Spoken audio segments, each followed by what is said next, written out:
And welcome to a Climate Conversation podcast. This podcast series is a complement to a Climate Conversation documentary, which is the project of Walt Johnson. Walt is a geophysicist. He's for over 50 years, and he wanted to create something, just a conversation around this narrative out there that is on all the headlines, and we're seeing it pushed through public policy, media, and so it's a great honor to get to do this Climate Conversation podcast. And we are very honored to have amazing scientists and experts. And again, today we will have a great treat in talking with Ken Gregory. But first of all, Walt Johnson, welcome. What you have created with just this little vision of a climate conversation, making a documentary, and now this amazing podcast series, I congratulate you. Well, thank you very much, Kim. I appreciate having all of you people here to help. Thank you. You make it. Well, thank you. And Dave O'Rourke is our spokesman for a climate conversation, and he hails from Marin County, California. And this has been a journey for you, Dave O'Rourke. Oh, most certainly it has. The great amount of advertising and marketing work that I've done in my career has been surrounding the financial services industry, and to a certain degree, technology. And as an industry, we're not that terribly affected. It affects stock prices and things like that. So I was pretty happy not knowing a lot of what I've learned over the last couple of years. Now I see it's incredibly important that the American public, at least, if not the global public, learn what is being decided on their behalf and what the consequences of those decisions may be. I'd say it's become a crusade. So I'm thrilled to be here. Well, and one of the experts in the Climate Conversation documentary is Ken Gregory, and he lives in Calgary, Alberta. He studied as a mechanical engineer and a director with the Friends of Science Society. He began studying climate science in 2005. Before anybody was really looking at this, Ken Gregory. And he authors the Climate Science newsletter, which is sent to members twice a month. So Ken Gregory, welcome. Thank you. And you're one of the stars of a Climate Conversation documentary. And Walt really wanted to talk with you about that because he said you were one of the first people that really looked at what's the cost to make this happen. So it's so great that you're part of the Climate Conversation original, the documentary. Yes, right. So Dave O'Rourke, where should we start? You've put together a number of great questions, some great research. So where would you like to start, Dave O'Rourke? Well, I always think it's great if we can hear the background on our guests. What got us to this podcast here today on your long journey as a professional engineer and your work in the field and your interest, many years ago now in this question of climate. So what's your origin story, Ken? How did you get here, and what do you think about where we are right now? Well, yes, I became interested in 2005. This basically started when I attended a presentation by Ross McKittrick on the so-called hockey stick issue, where the IPCC published a history of the Earth's climate. In the past, there's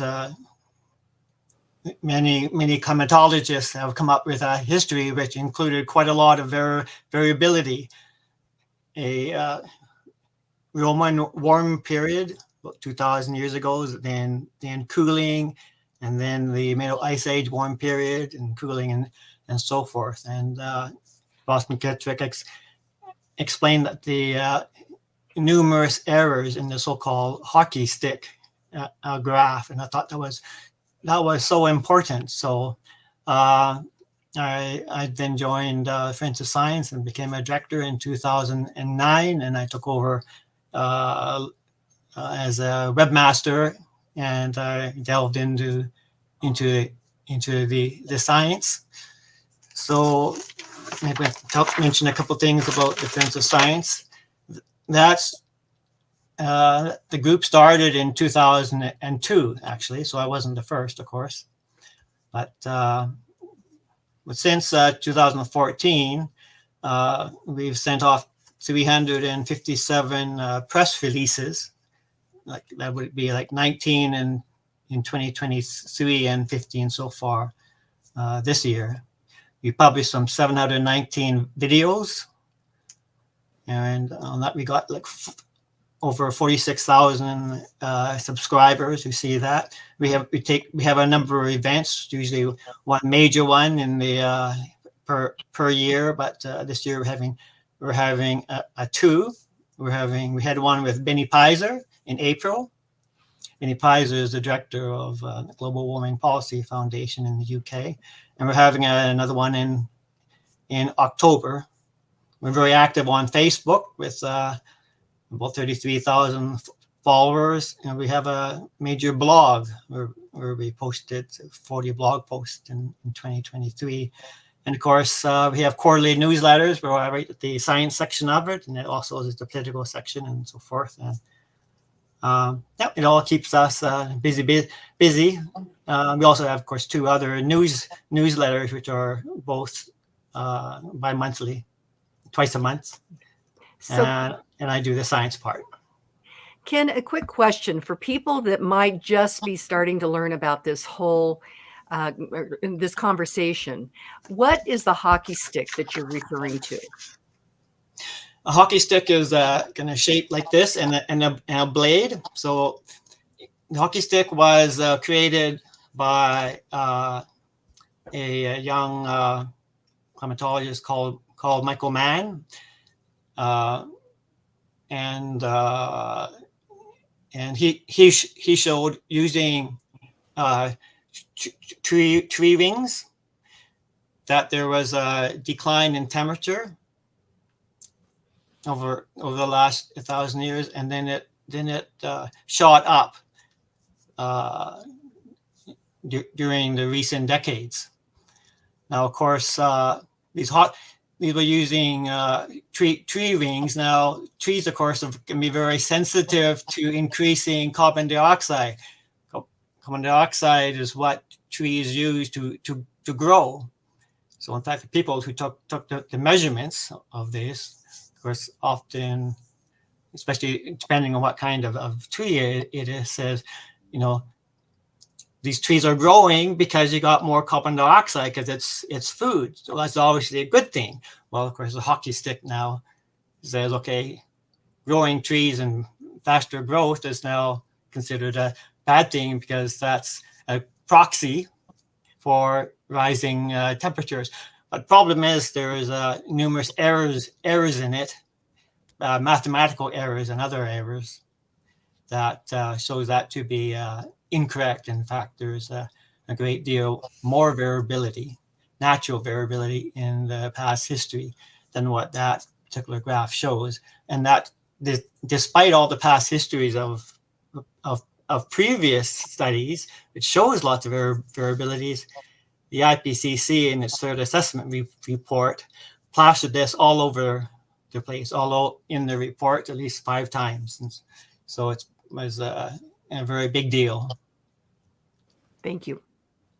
Well, I've got a quick question about that. A fellow Canadian, Mark Stein, got in some trouble with a column that he published claiming that the famous hockey stick graph and its author, Michael Mann, was falsely created in order to support an argument that there was a crisis and that this was something that demanded instant global attention. And as my understanding, I believe the case was recently, not settled, but a jury came back in New York City, and they found that what Stein said was correct, but they fined him $1 million anyway for having, the temerity to question some of this orthodoxy. What are your feelings about that? What do the Canadian people feel about that?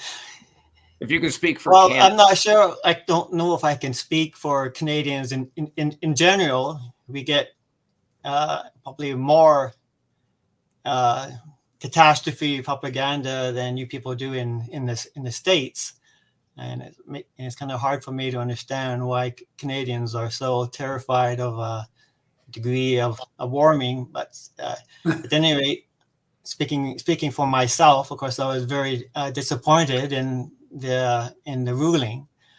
Clearly, there was, of course, major problems, errors in the hockey stick graph, but of course that doesn't mean that there was a fraud involved.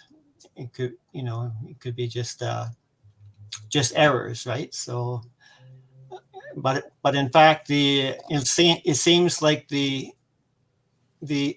jury took the argument that the case isn't really about the hockey stick; it's about climate change in total, and so they seem to rule against it, to put out a message to don't question the catastrophe narrative. Wow. There's a lot of controversy around Dr. Mann's hockey stick chart. And he did, it seems, throw away all his evidence. He didn't save his data. Right. And so that has made things a little difficult. And I was in on one of the early presentations he made. And an associate of mine, Dr. Thomason, stood up and said, "What about the medieval warm period?" And that kind of threw a little kink in things. And then it modified the chart. But but he has a habit of suing people that say you're full of baloney. So be careful. Right. Well, it's my understanding in reading the coverage about the case. I'm kind of a fan of Mark Stein. I think he's funny and brilliant, and just has an interesting and powerful way of seeing and communicating about the world. But that man claimed he had won a Nobel Prize for this work. Correct. He did not win a Nobel Prize for this work. That's interesting. I don't think it was actually claiming to win a Nobel Prize for that particular work. But of course, the IPCC and Gal Orr shared in a Nobel Prize, but that was shared for that organization, not for any scientist. Well, it seems that this is the season for people to be embellishing, right? Their career I guess they've always done it, but it just seems like this is particularly happening a lot right now. And that kind of leads. Well, I guess to get things published, you have to toe that line, because all the money is given out by governments who have pledged their allegiance to the climate change conference that originated in Rio de Janeiro in 1992. That's before, of course, we had really any idea about climate. They decided that CO2 was dangerous well before the science progressed, that one could make any comment about it. Walt, it was important to you to have this corner of the conversation, this cost and benefit about climate change policy and the decisions that either need to be made or will be made. And so you wanted to bring Ken into the movie. And can you tell us a little bit about how that all got started? Yes. Ken, in my opinion, was the first person to do anything concerning the cost. He did a very thorough analysis, and I liked the way he handled everything. He put down a cost, and he wrote it in a paper, and we had to modify it a little bit. He changed things a bit, but here we had been doing this since '92, let's say, and it was 2020. when you came up with your first publication on the costs. And all this time, no one had put together any costs on doing this. And I thought, that's incredible. Here we're going down this marvelous road, and no one is talking about the cost. And Ken was, in my opinion, the first one to do that. And you see in the film, he's the first one I heard say, we need to do a detailed cost benefit analysis. And we're still waiting for all that, I think. And things are changing there. It was very good to watch a play between Senator Kennedy and someone from the administration that wanted $50 trillion. And Kennedy says, well, how much is this going to lower the temperature? And they couldn't give him the foggiest idea. They had no idea. And here we are starting on things we don't know what the benefit is. In fact, I'm coming to the conclusion it's pretty minor, which is why we don't hear anything. So, and that's where I turn to Ken.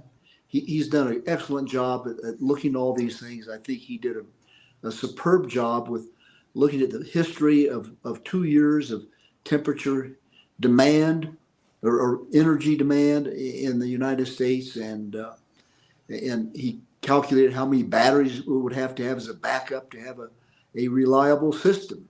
And I don't think people are still doing that, because what do we have in Texas and in California? They don't have apparently backup they need. And a lot of them, I think, just depend on the grid to give them extra current when they need it. That's my take. Right. The McKinsey organization put together a report in 2022, and they looked at global costs, which if you're looking at just the cost of implementing low emission technology, they're estimated at $195 trillion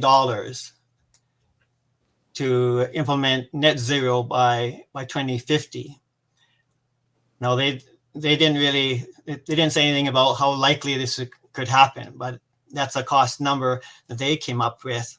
They also indicated some certain numbers of that the USA would have to spend 4.5% of their GDP on average over this 30-year period, and that comes up to $40 trillion, which is a huge amount.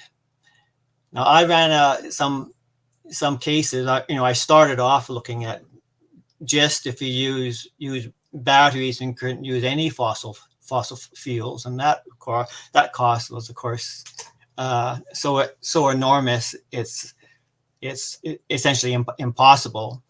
But I ran a number of other cases where you can include fossil fuels, but use other technologies such as carbon capture and storage to reduce their emissions, and that cost was about $30 trillion. If I present that in 2020 dollars. So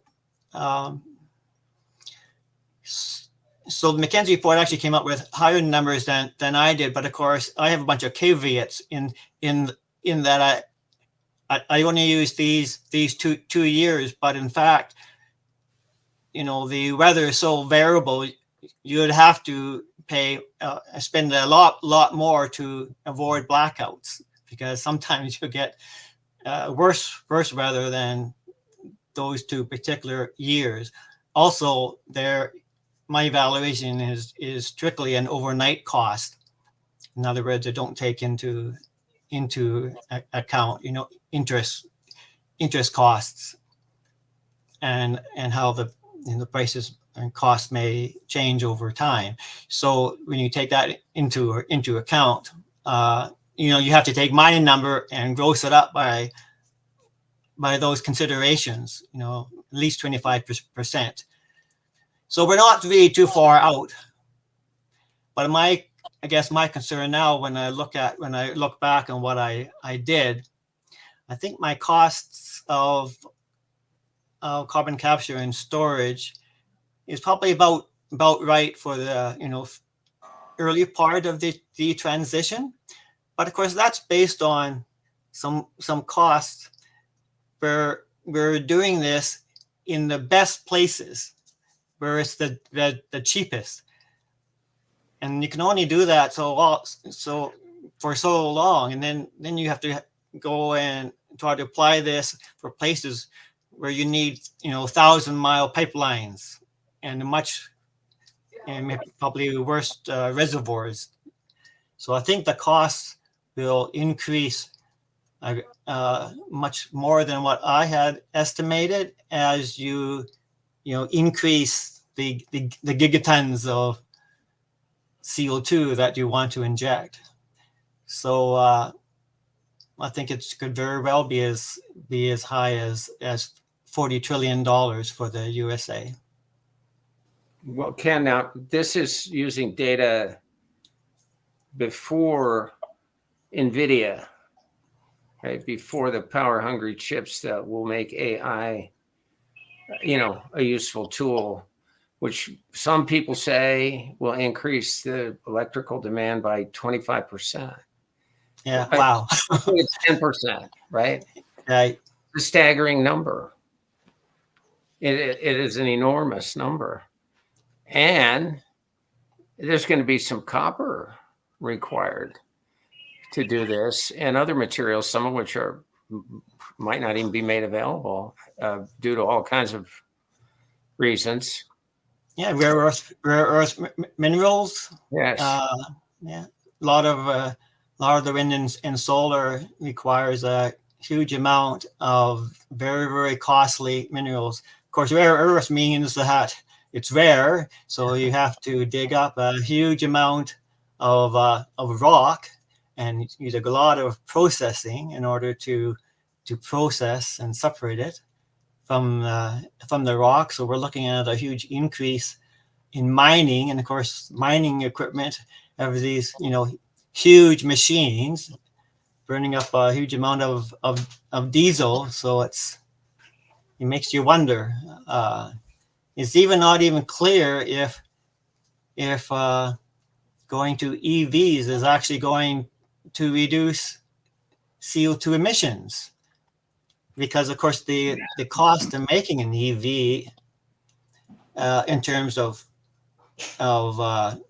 power and of course CO2 emissions just to create an EV is much more than the amount of CO2 emissions by building a gas-powered vehicle. And you'd have to drive an EV at least 50,000 miles in order to break even on the amount of total CO2 emissions. But people use EVs for short trips.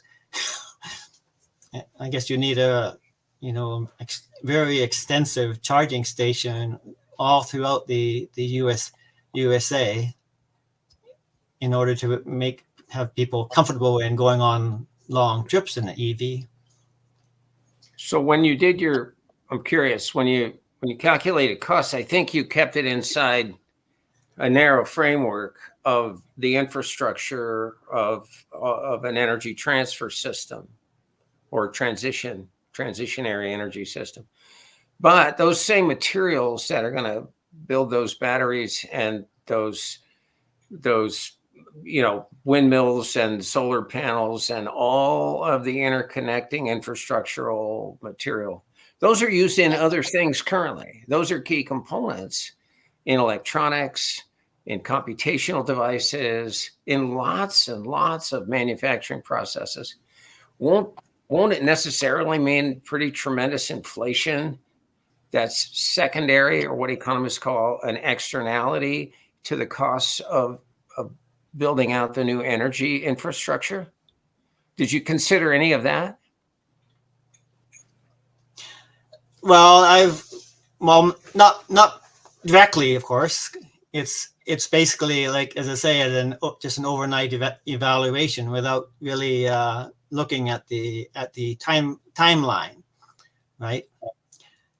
But certainly, this artificial intelligence is going to put a big extra demand for electricity. And I don't know, I mean, one has to guess whether or not, is the world going to embrace nuclear power again? Well, maybe some places a little bit, but this will put a great demand. Of course, it doesn't necessarily mean it has to be in inflation, because that's really controlled by the central banks. But we see that this transition is going to cause a significant decline in standard of living. Right now, it looks like the McKinsey report is forecasting something in the order of 1.7% per year growth rate. But Ross McKittrick has recently published a new report about the Canadian situation, and he's looked at our federal plan for reductions, and he says that this will cause a 6.2% decline in Canada's GDP by 2030 compared to the base case, and our workers' income will fall in real terms by 2030. And even what we're planning isn't going to meet our net zero aspirations, but it will. If we did all this and still miss a net zero, it may reduce temperatures by 7/1000ths of a degree. And that's, of course, based on the IPCC's climate sensitivity. But of course, that's 7/1000ths of 1 degree. Of course, is you can't feel it. It's utterly immeasurable. So it's a big waste of money in terms of benefits. I really see it as there's no benefit at all, simply because the benefits of CO2 fertilization and even warming on agriculture, I see that as 70 times greater than the combined harm of storms and hurricanes and sea level rise. And that's based on the fund climate model. The reason sea level rise is so, the damage is low in the fund model compared to, say, other models that the IPCC likes to look at, is because the fund model does a cost benefit analysis of building mitigation against sea level rise in protecting cities. So you have an extra expenditure, but that enormously reduces the total cost of sea level rise. And most other evaluations don't do that, and they don't include costs to mitigate against the effects of warming and sea level rise. That'd be a fascinating choice to offer the American people. Here's a budget for adaptation, build sea level, do infrastructure work, seawalls, yes, you name it, right? And then here's the cost for net zero by replacing the energy infrastructure. And what do you suppose that would be? Something on the order of 100 to 1? I mean, is that a reasonable number? Is it 10 to 1? Is it 1,000 to 1? Do you have a sense of that? It'll be large. The cost of adaptation would be very small compared to this $40 trillion, but I can't give you a specific number. I think it'd be an interesting way. It makes me sort of wonder where the marketers are on the realism side. Walt, you're wonderful. You made this film and you started a conversation, and people are beginning to think rationally about this as an economic choice. I'm going to get 7/1000th, I think you said 7/1000th of a degree difference. That's not a Yeah. that's not a breath of wind on a hot summer day. That's coming in line with other things I've heard. So that was in over what time period would this reduction be Now achieved? to 2030 or 2050. Yes, that was to 2030.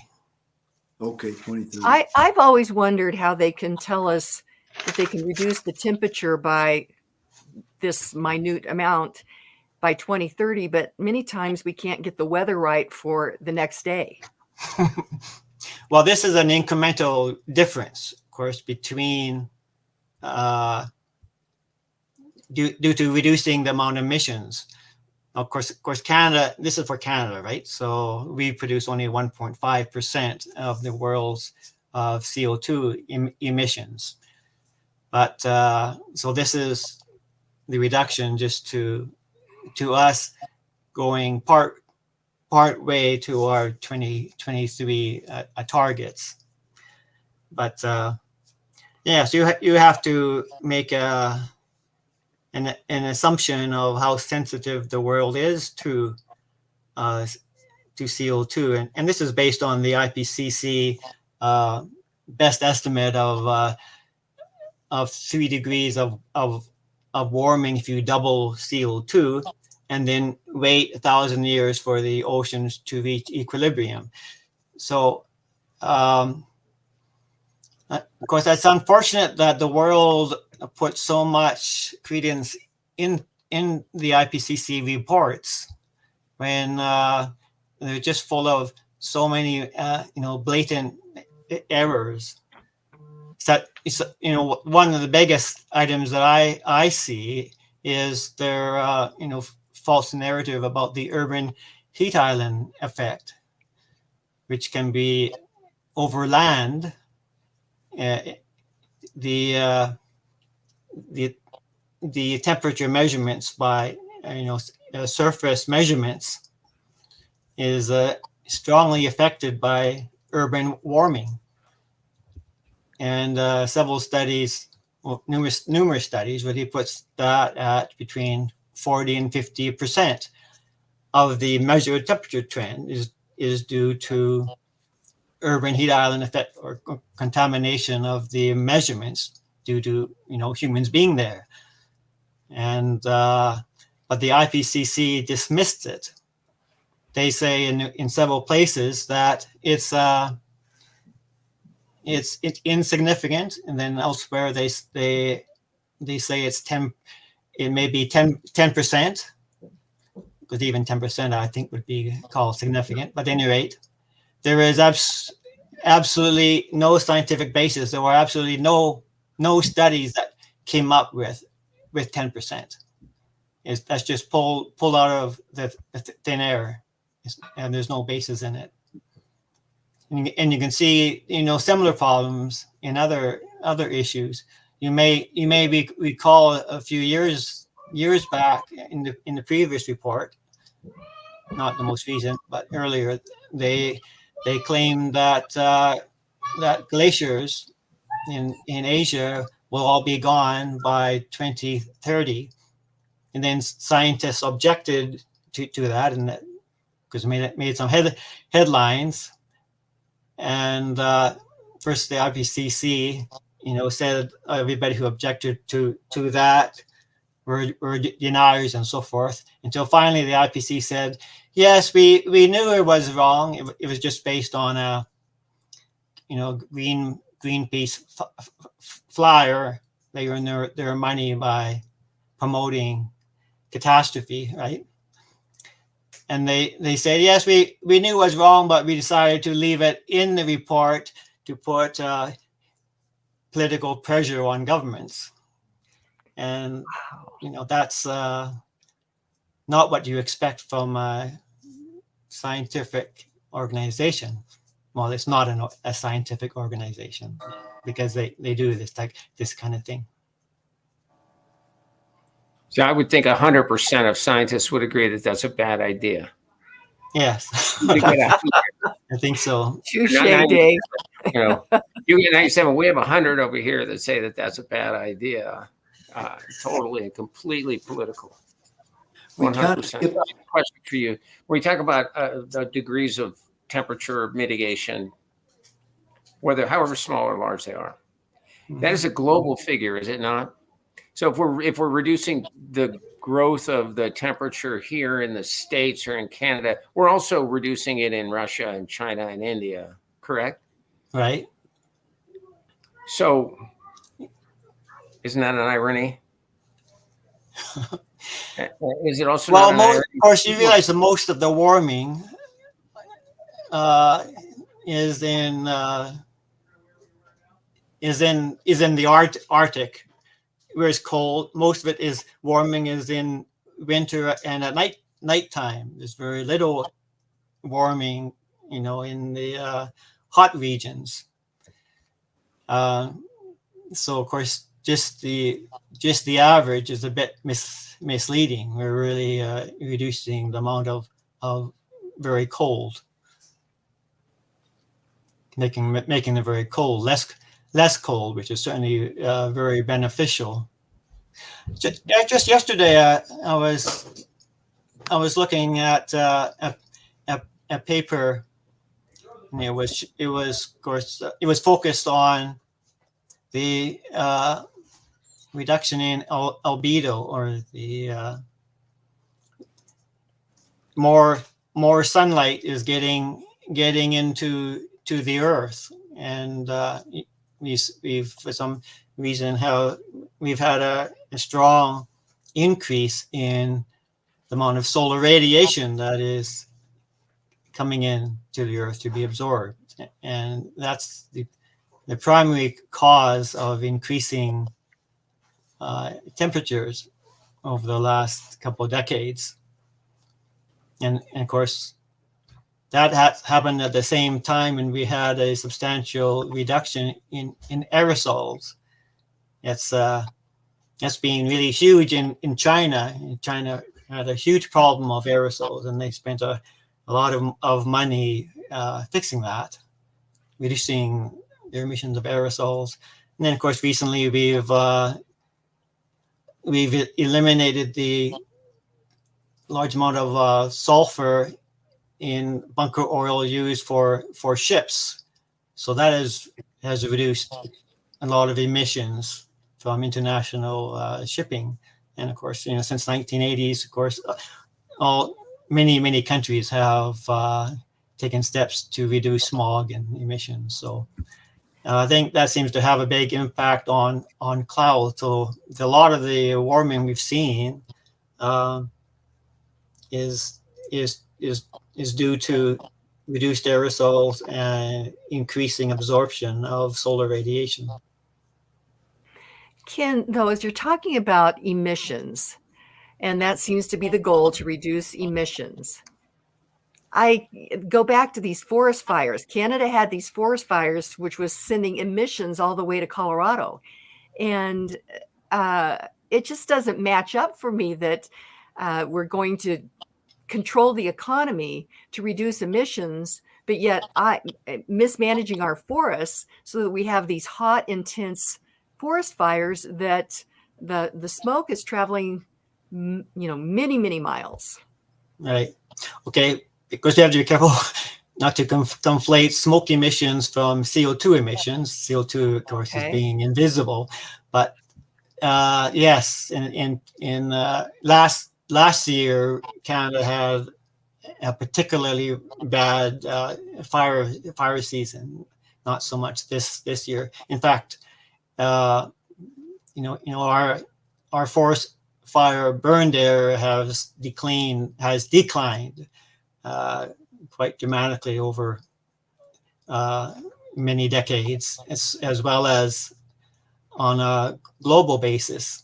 In the U.S., it is also declined from the 1930s or 40s time frame. And then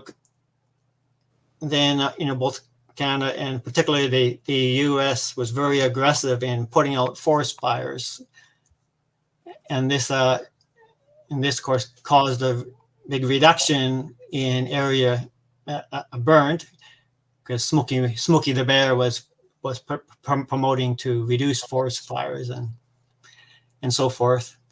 So that your forest fires area burned has dropped, and then because they've changed their mind and said, well, we should in fact allow some forest fires to clear out the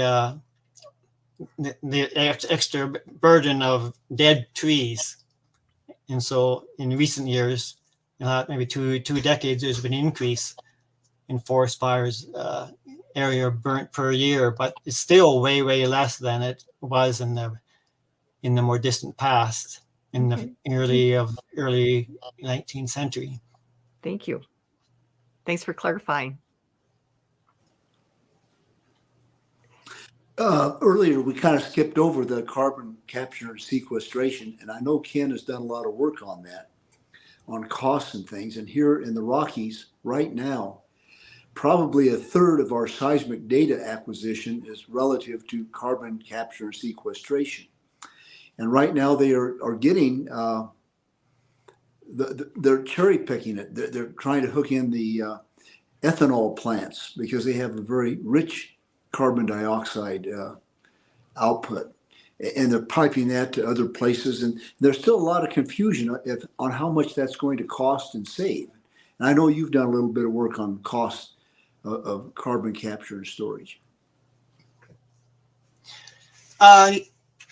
Yes, I think I made a note on that. There was a global carbon capture and storage institute, and they've done some modeling. So I don't know how great that is, but they have a statement that they think we can capture 4.2 gigatons of CO2 per year, and they're thinking they could do that at maybe in the near future. I don't know exactly when, but it could get down to $85 per ton of CO2. So multiplying that by the 4.2 gigatons, is a billion. That's a billion tons of CO2 per year, and that gives $360 billion per year. But the problem is that I think we'd need a lot more than 4.2 gigatons to meet net zero, even if you're only considering CO2. I don't know how great that number is. That's of course somewhat less than what I used. But I think what I use is reasonable for the start of the transition. But if you get into after you have to,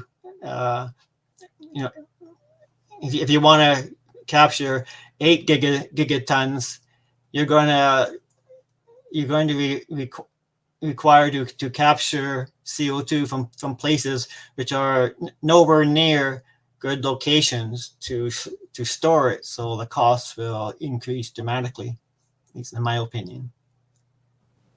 Can I ask a layperson's question? I've got two professional engineers here.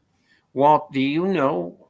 Can you tell me, and our audience here, how in the world do you sequester carbon dioxide? Where's it? I have no clue what happens. That's very good. They're just really, in my opinion, starting to do that, and they're more or less experimental projects. But let's see, Ken is much on that. You put it under pressure, and you don't have to have a lot of pressure, and you put it in a pipeline. And I think they're talking about putting it in the ground as a liquid. And right now, the only liquefied carbon dioxide that I know of in the United States is natural, and it's at McElmo Dome. And they've taken carbon dioxide out of there to ship to other places for oil enhancement projects. But am I right there, Ken? Do they put that in the ground in the liquid form? Well, you compress it to, I guess, at what's 1600 psi, I believe, and at a point where it becomes liquid, yes, and so it flows through the pipeline to the injection site. Now we use it for enhanced oil recovery too. So often we're in Canada, we have a called a CREST project where we capture about 1 million cubic feet per day of CO2 as a gas. So we take this from the exhaust of a facility that has CO2, and it goes through a process that strips this out, and so of course that and the cost of we generally use natural gas then as the power to power the compressors, and that as well as the process can use up to 15%. So how much liquid are we talking about here? That's 1 billion tons of anything. Sounds like a lot, but I've never understood how you measure atmosphere in tons anyway, because if it floats above the earth, how much can it weigh, right? This is how normal people think. It's crazy making. This weighs 1 trillion tons, and yet it floats above our heads. So how much fluid well, are the we? interesting thing is, of course, your big black clouds up there where it weighs billions of tons and it's floating up there, and why doesn't it fall down, right?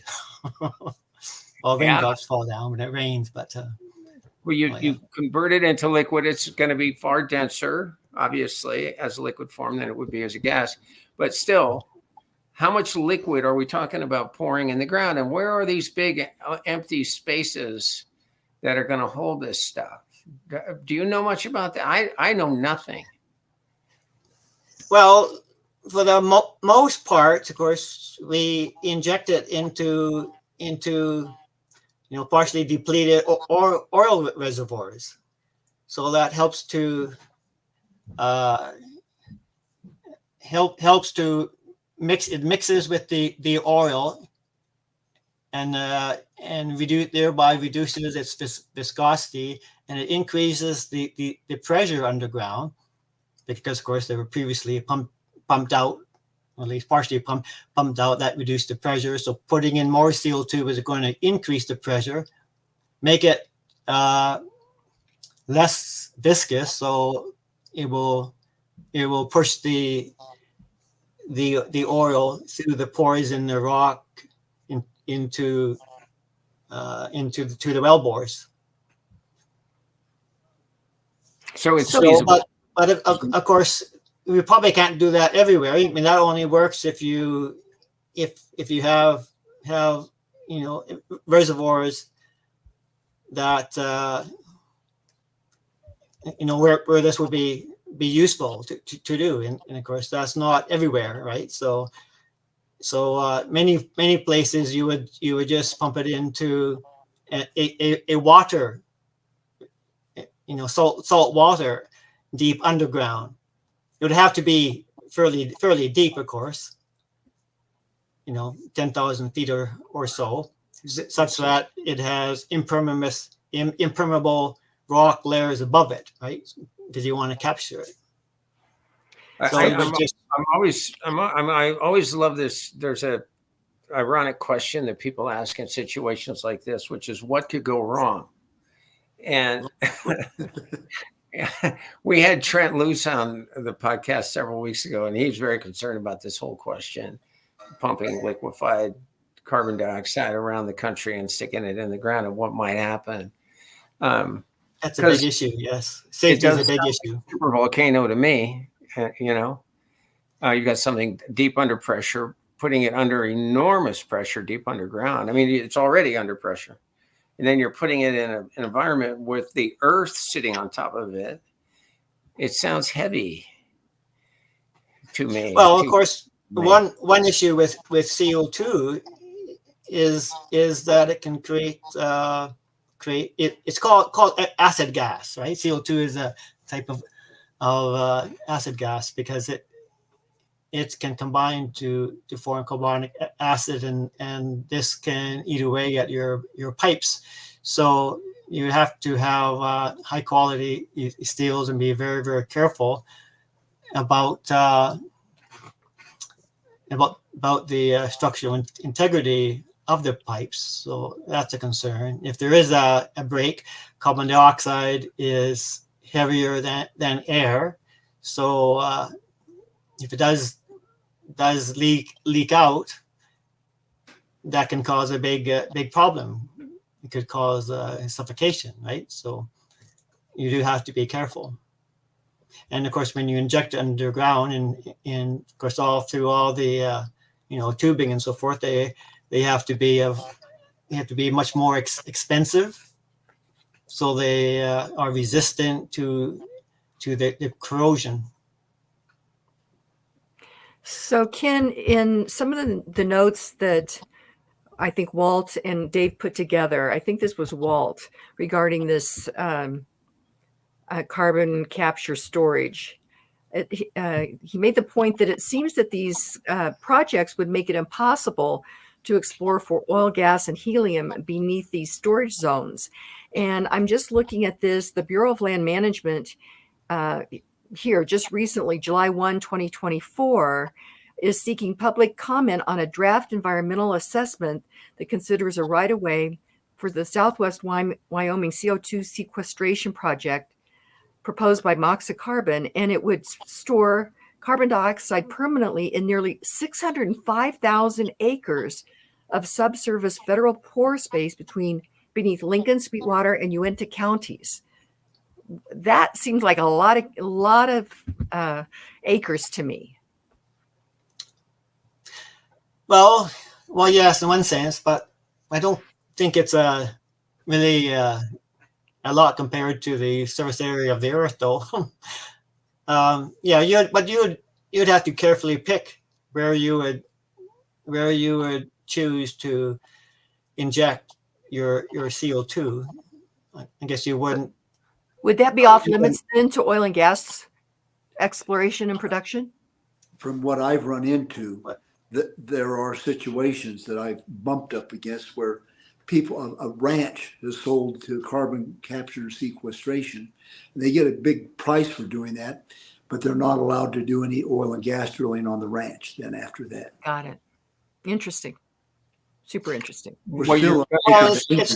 It's probably like, oil pools are just in particular areas. I think it would be generally easy to find a location where you're not going to be interfering with oil production. Okay. I don't really see that as a major concern. You just have to pick your location. Okay. Let me ask another question that comes from this, amazing naivete I have about all this. I just don't understand.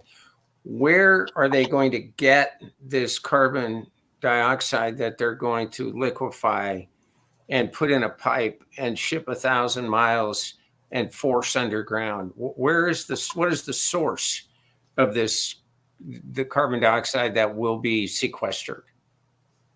Well, it could be from natural gas or coal plants. It would be from some petroleum processing, like ethanol plants. Certainly we have facilities that would upgrade heavy oil and so forth. So these would be sources of CO2. From what I've seen, it's been. But it won't come out of the tailpipes from internal combustion engines or ships or trucks. No, or right. trains, right? Or lawnmowers or cow Well, farts. of course, the plan is to convert them all to electric, right? So what is, do you have a handle on what is the percentage of the CO2 that can be captured in this way and then sequestered? Because obviously it not all of it. It sounds like it's a small part of it. Well, I don't have a number for you. You know, there are, certainly, I think we're going to have to continue to use fossil fuels to create electricity, because wind and solar is so variable. So you need, a power source that can fluctuate up and down to offset the variability of wind and solar. So all these plants could be retrofitted to include carbon capture and storage. And as I say, we use petroleum not just for transportation and power, right? So we also make all kinds of plastics, ethanols, and so forth. So these facilities emit or exhaust CO2 from their stacks. These could be retrofitted with carbon capture, but I don't know really. I can't really answer your question in any detail. So I flew out here in Colorado trying the Craig power plant. It's a big coal-fired power plant, and they're reluctant to go to that for CO2 because there's really a very small amount of the effluent that comes out that's CO2. There's mostly nitrogen in the air. Mm-hmm. So oh yes, you have to away from ethanol plant. I think they're harder pressed to get it out. Yes, well, that's a problem, right? I mean, we're also looking at direct capture just out of the air, and the air contains only 0.04% carbon dioxide, but they're certainly working on direct carbon capture just from the air. Obviously, the effluent out of a gas-fired power plant is going to be much greater than just in the air. Well, so But I don't really know what the costs are. It seems to me that the cost of direct carbon capture from the air would be horribly expensive. So Kim, if you don't mind, I have another question. I know we're bumping up against our time, but it's my understanding the IPCC was established in 1988. So that's 36 years ago. And it strikes me that almost all of the unknowns are known. We know the unknowns, and it's just about everything. We don't know how to sequester carbon safely. We don't know what it costs. We don't know how to get the materials to build the infrastructure for the transition, and we don't know how to recycle them after their useful life is over. We don't know how to do that. Right? We don't know how to replace we don't know how to create the batteries that we need to create a reliable backup infrastructure. So we know for sure that we won't be able to completely eliminate much of the infrastructure that is natural fuels derived now, right? Because how are you going to get the rare earths out of a big hole in the ground without a big heavy truck? Right. And how are you going to fly John Kerry to Stade so that he can lecture us? Right. We know that there will be an ongoing. So it strikes me that in 36 years, the only way we can have so many known unknowns is a willful ignorance. It's a desire not to know, not to confront this. Well, because I see the biggest problem is that there's no benefit in that the benefits of CO2 is probably greater than the cost. I see the net benefit of emissions to be positive, to be, and the benefits may be a net $10 per ton. And so you're spending $40 trillion to avoid a net benefit. I mean, most of these so-called economic models, they're for the IPCC, right? IPCC is a organization whose whole entire purpose is to push the catastrophe scares. So they don't include the benefits of warming or of CO2 fertilization on plant growth. The world is greening dramatically due to CO2. CO2 makes plants much more efficient in use of water. So if you increase the growth of trees and crops by 50%, you don't even increase the amount of water that they use in total, because each plant is going to be 50% more efficient. And like plant leaves have all these tiny holes in their leaf where they exchange CO2, right? In order for photosynthesis to occur. Well, if unfortunately the plant loses water through those holes. So when you increase the CO2 concentration, the plants can make these holes smaller, and they do. Now the holes in the plants are significantly smaller than they were 2 decades ago, and so they're smaller, and therefore they lose less water, so they're more efficient. So they're drought resistant, right? Wow. But this isn't included in most of the evaluations. The fund model, which I mentioned earlier, is an economic model. It does have some benefits of CO2 emissions on plant growth, but a number of studies have shown that it's far less than it should be. Well, about 30% less, according to one particular study. So, and what are the other so-called harmful effects? Well, we mentioned sea level rise, okay, but that's quite small. We can easily deal with sea level rise, and in fact, there's millions of people, living below sea level now without any difficulty. As the Dutch. But and of course, Ken, we've had people that are pushing this whole climate change narrative, and sea levels rising have bought $1 million mansions right on the beach. So right on the beach, right?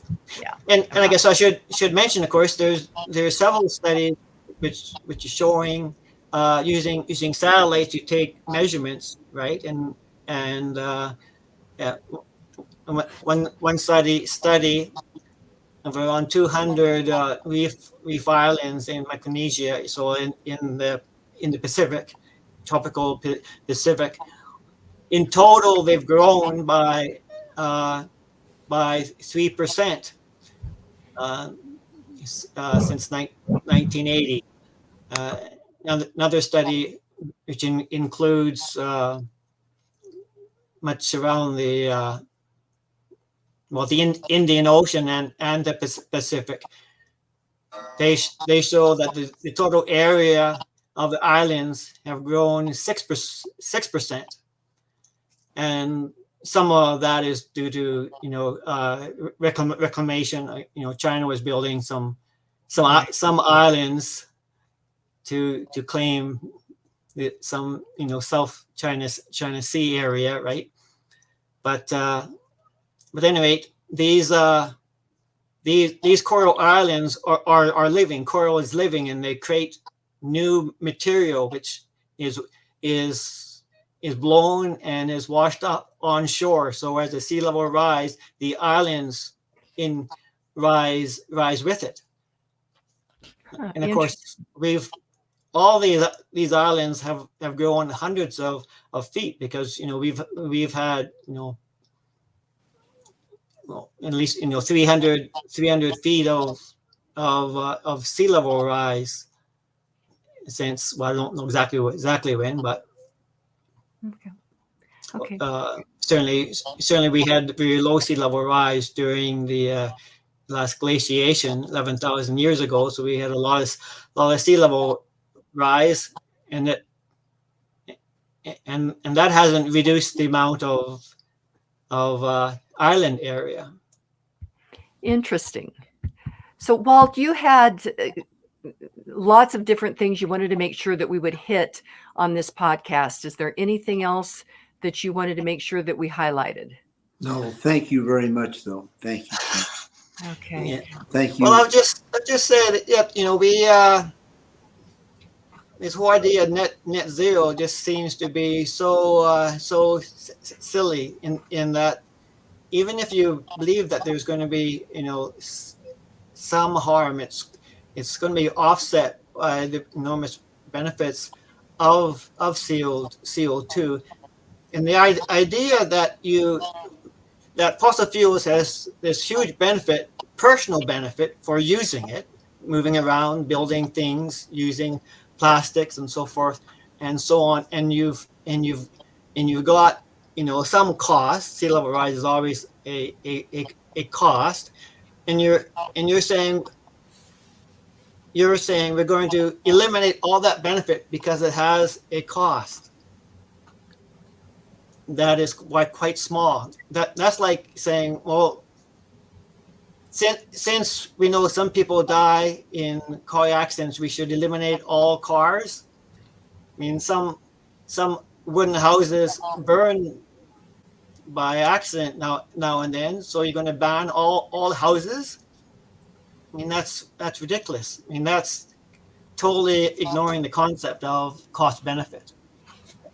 Well, and that's really what Walt wanted to highlight on this. Dave, other things to finish up with on this? Well, Ken, it was a pleasure to see you when we did the film's premiere last year. I thought you charmed everyone in the room. And I think you've done that again today. I hope you'll continue this. I hope we can get more of these unknowns can become known, and not just discovered by science and established as facts, but shared with the world people, with all the people of the world, because this is a big deal. It's a big deal.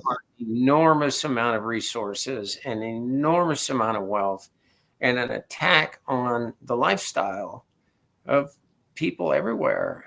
If they knew what they haven't been told, I suspect the politics of this thing would quickly ramp around. So thank you for being with us, for being part of the film. Is there any sites or any place you'd like our listeners to go? Do you have any websites you'd like to recommend?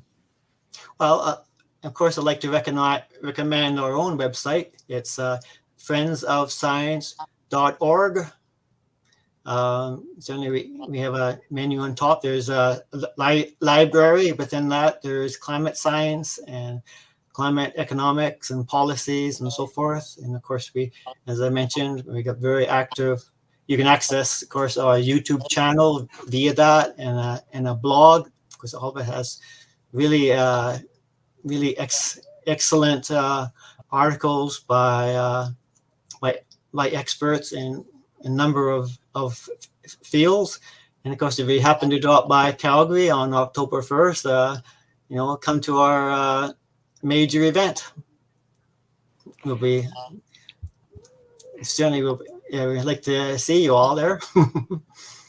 Well, Ken, thank you. And yes, we hear all the time about what the perceived benefit is, but the cost is really human flourishing. And humans can flourish and be good stewards of our earth at the same time. And so I thank you so much for this conversation. Dave, always, you're just great perspective. And Walt, thank you for your vision to make all this happen. And we never dreamed that we would be doing this terrific series of podcasts. So thank you. Thank you. And be Thanks. sure and check out the website. That is at climateconversation.com. You can watch the movie for free there, and you will see all of these most informative podcasts with experts and scientists. Thank you. Thank you. Thanks for having me. It's been fun.